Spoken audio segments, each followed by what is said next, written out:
We're joined this morning by Brenda Howell and Terry Morris, the American Legion Post 45. Good morning to you both. Good morning. Thank you for being with us this morning. And I don't know if a lot of people still know about the American Legion, what it is, how it got started. Let's talk about that first thing this morning. Well, the American Legion was a wartime veterans organization. They formed it in Paris in February 16, 1919.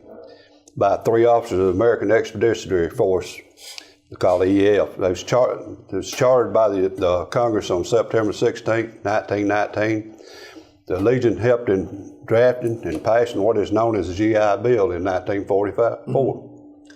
That was how they originated. So, Brenda, members of the American Legion know about the history, but everyday citizens like me may not know a whole lot about it. How'd you get involved in this? Basically, I got involved in it when my grandchildren started going to Boys State and Girls State. In fact, my granddaughter's at Girls State right now. And 3 out of our 4 grandchildren have attended state. The Boys State is very, very different from the Girls State. The Girls State is a little more formal. And the Girls State, actually, they're celebrating their 75th anniversary this week.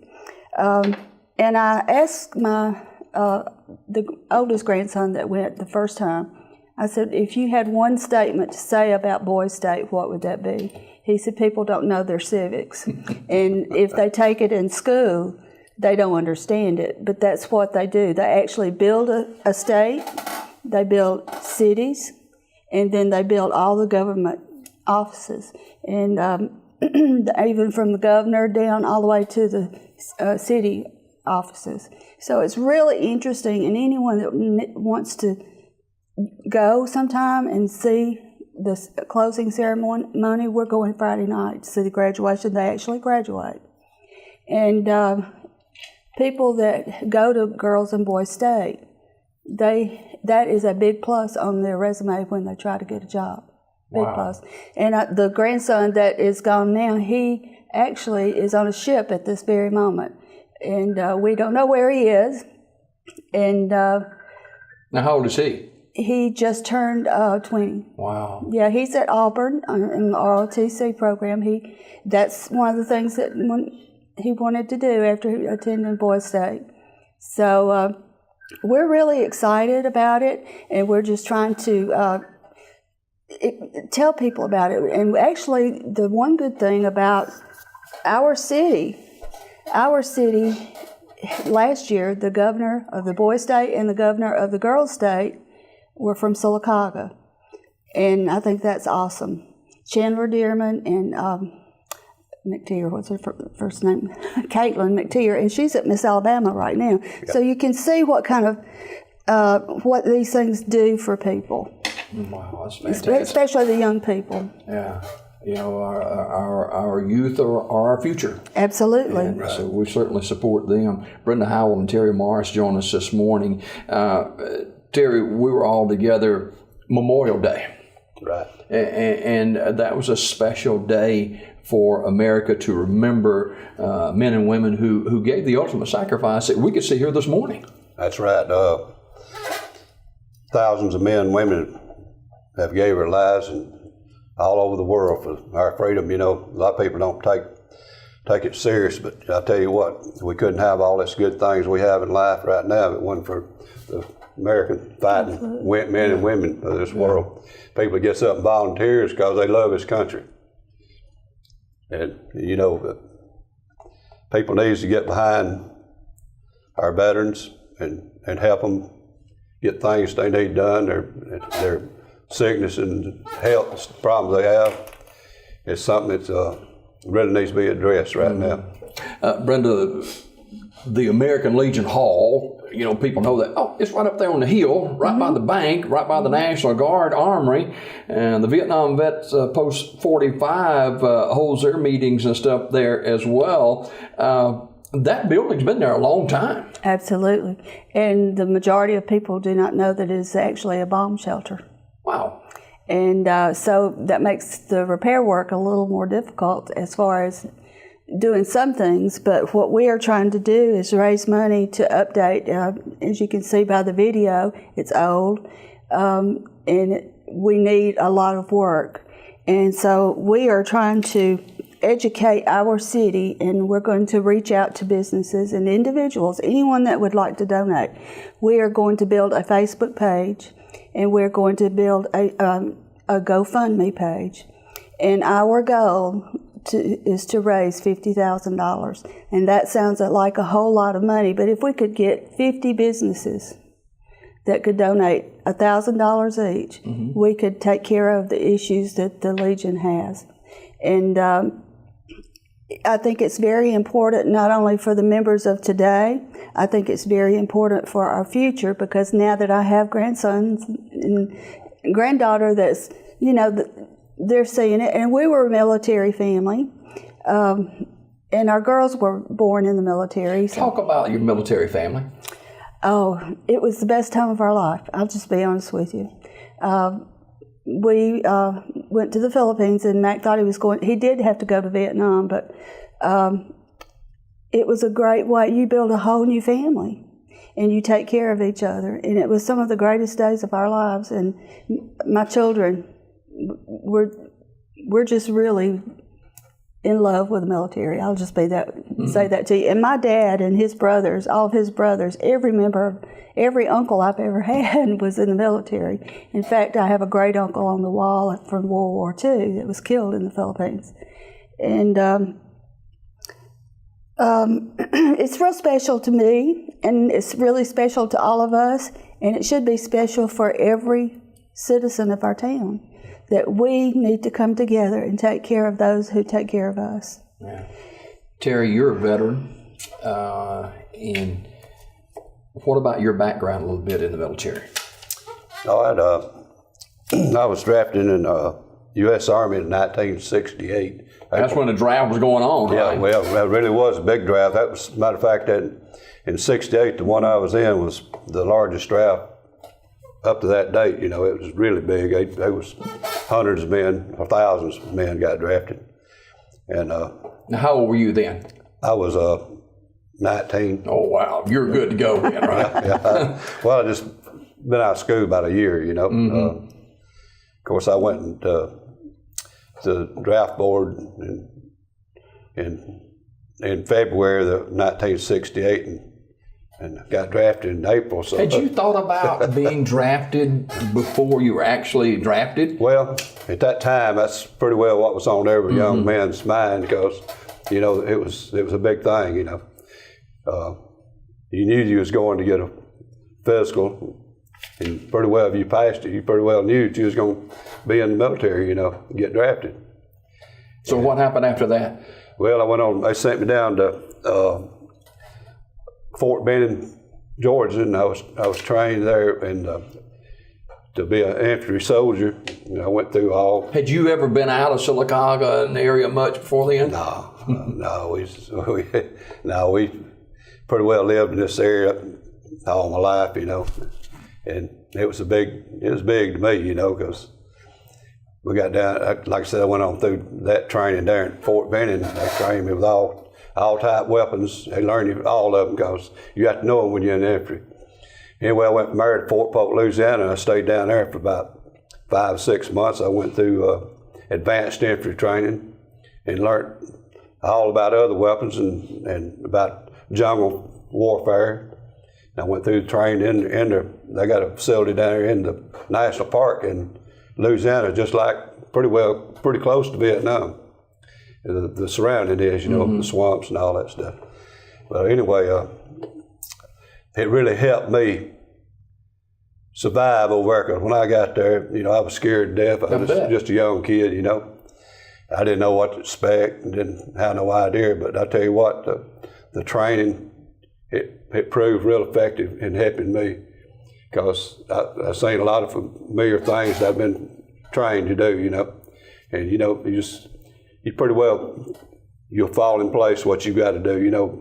You got this thing about you anyway. You're gonna try to protect yourself every way you can, because that's what it is when you get in battle and stuff. You gotta hold you cool. You You can't just go crazy. You know, you have to be sure of what you're doing. So that training really helped. You know. When we turn the clock forward to 2017, we look at the American Legion building itself now needs much repair. And Brenda, what are some of the ideas that you have as far as preparing to get started on this renovation project? Well, the needs are basic. With it being all concrete, we're going to have to use different products that cost a little more.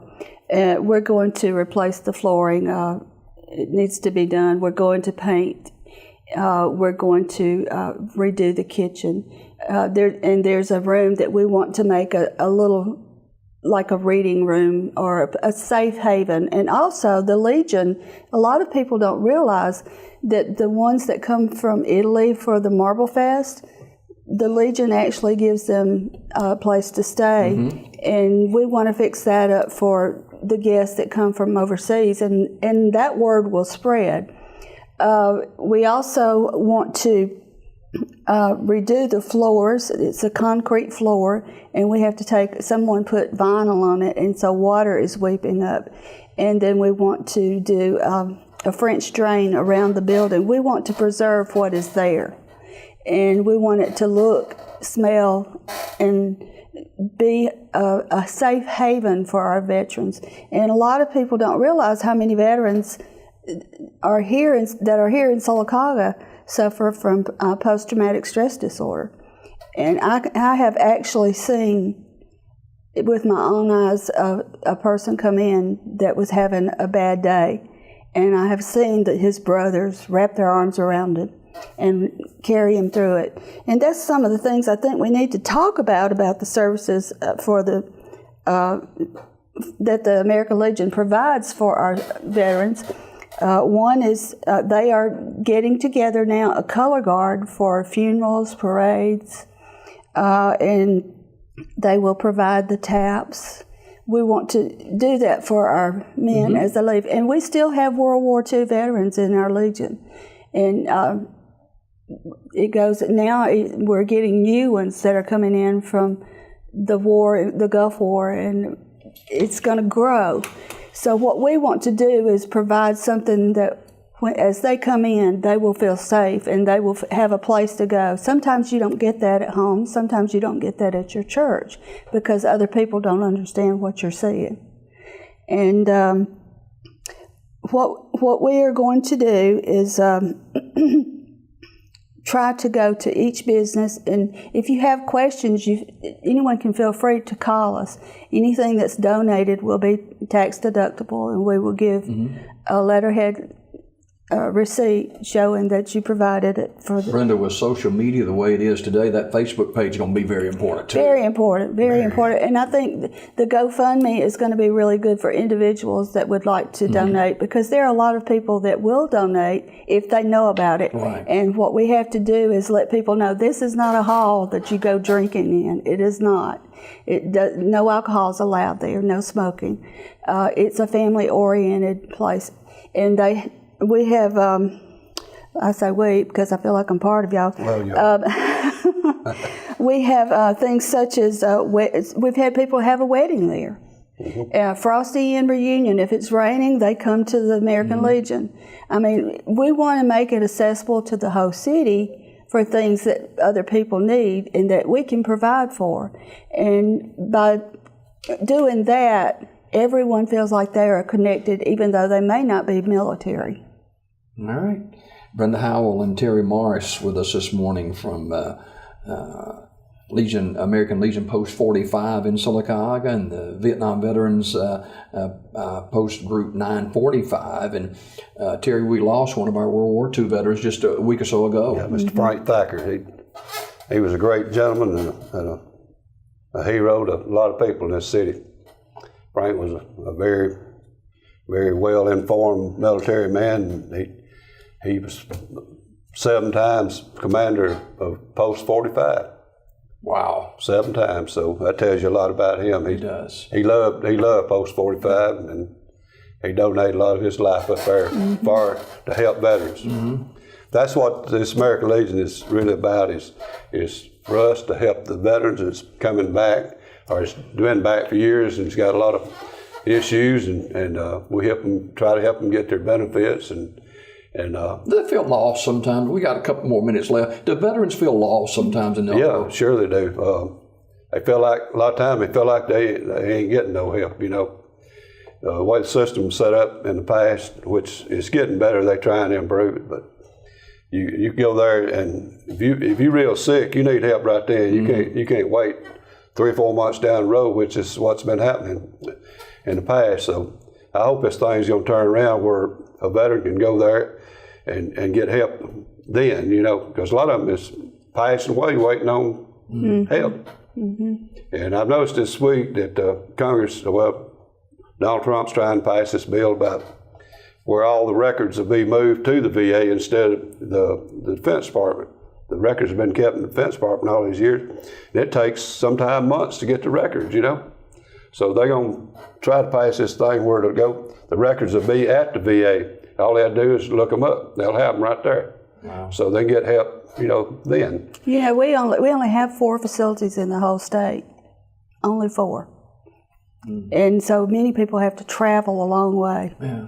Hey, yes. Brenda, how can people make a donation if they want to help remodeling the American Legion Hall here in Sylacauga? Quickly, how can they do that? Well, they can contact me.